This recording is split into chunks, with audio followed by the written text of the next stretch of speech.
What products do I use on my clients' horses' hooves and my own horses' hooves as a barefoot hoof care practitioner?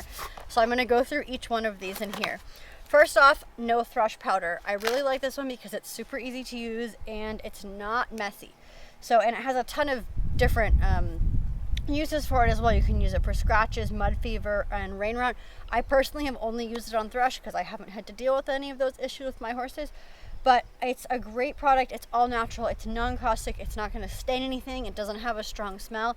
And you just put that powder onto the hooves and you use the brush, like the brush side of a hoof pick, to brush it in. It gets it like in all the microscopic grooves of the hooves. And I use it deep in that central sulcus. Sometimes I'll put it in the central sulcus and I'll pack another product on top of it, which I'll show you in a minute. But if there's just kind of like an overall gunkiness starting to turn black on the frog, I put it all on there. I brush it on there. I use it in the white line. I will just brush it all over the whole foot if I'm seeing problems, and it is effective. And this brings me to the next product I use, which is Artimud. I will sometimes put this on top of the no thrush. Like if I treat in that central sulcus with the no thrush, I'll pack the Artimud in on top of it. And if I only have one or the other with me, I'll just use one, but they do work well together.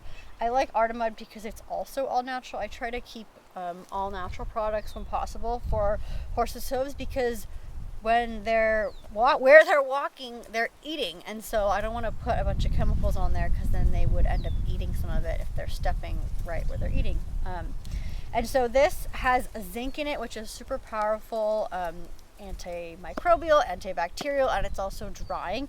And it has eucalyptus essential oil, and what else does it have? And honey, so it's just like kind of a putty.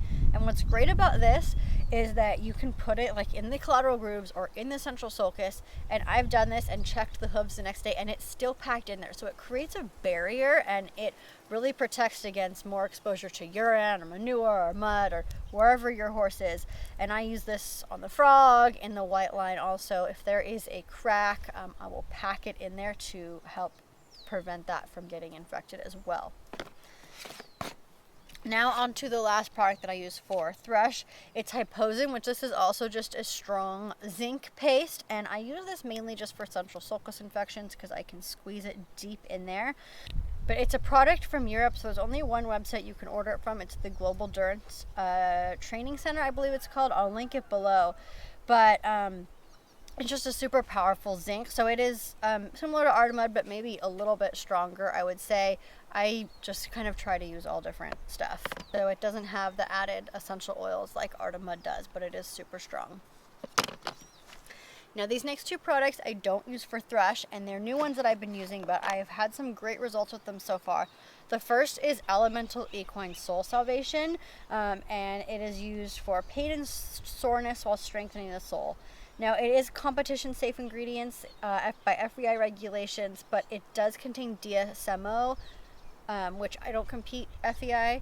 I haven't in a long time at least, so I don't know. It says to check the regulations maybe for what kind of competition you're in.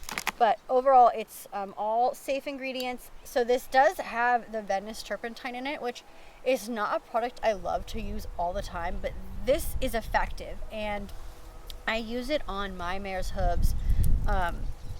She has great soles. She has tough soles, but she lives in a pasture, and so when I take her out on rocks or gravel, she's not accustomed to walking on that. And a horse's hooves are only as tough as the ground they're on the most often. So I use this on her hooves, and when we go to competitions and we're in a gravel like parking lot all day, it has helped her not become tender. I also put it on clients' horses that I know have thin soles. Even though I am trimming obviously more cautiously, less aggressively on these horses, I just want to help prevent any soreness from happening. And I think it is worth it to do that. So what I do is I put gloves on because it is super sticky and it does smell strong. And this is one where I do it not around where they're eating, and I kind of hold the hoof up for about a minute to let it dry, but I notice it does soak in really well. I'll read the ingredients. It's Venice turpentine, iodine, DMSO, menthol and alcohol base, clove oil, copaiba oil, it's not pronouncing that right, and menthol salicylate. Oh, I just butchered that. But it doesn't have any formaldehyde or anything super toxic. The turpentine is not It is said to be breathable. It's maybe not something I would like to do all the time and cover the whole hoof in, but I think when we are trying to do our best for our horses and keep them comfortable and happy and healthy, this is a product that I have found works really well and I use on my own horses.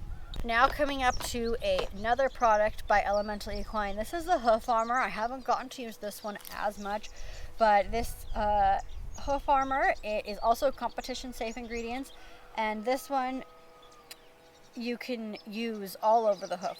I forgot to say, this one I just use on the sole. This one, it's for the hoof wall, the frog, the sole. I've used it mostly when there is a crack, even like the surface cracks or a fully deep crack, because I don't want it to crack anymore. I also have used it when there is a chip and I don't want that chip to turn into a crack, so I want to add extra strength there. I'm not a person that uses like hoof oils or will just do that all the time, because like I do just want the hoof to be as natural as possible, but this can be a great support to use in certain spots, or if that hoof, you know, if the hoof quality is not as great and we're upping nutrition and there's a lot of those kind of surface cracks, I call them. There's not a full crack in the hoof, but it's just like a kind of cosmetic crack. I will put this on there, and this one I am still experimenting with, so I'll have to make more videos on it, but so far I feel like it's a good product as well. And these are all the product. Now the only thing that I don't have with me right now is apple cider vinegar, and this is a must-have. It's affordable, it's effective, and it's totally natural, and it's something that everyone has in their cupboard. So if you are having a problem with thrush and you want to order some of these other products, but you want to do something right away to start treating it, apple cider vinegar in a spray bottle will work, but what I really recommend that is the most effective is 50-50 water and apple cider vinegar, and to actually soak the hooves. And you can use soaking boots, I'll link it all below, but especially for those deep central sulcus cracks, you want to soak the hooves, and then I will put Artimud on top, or I'll put no thrush on top. But the initial soaking of apple cider vinegar is so effective to really start killing that bacteria in there. So all these products plus apple cider vinegar is right now all the products that I'm using as a professional hoof trimmer.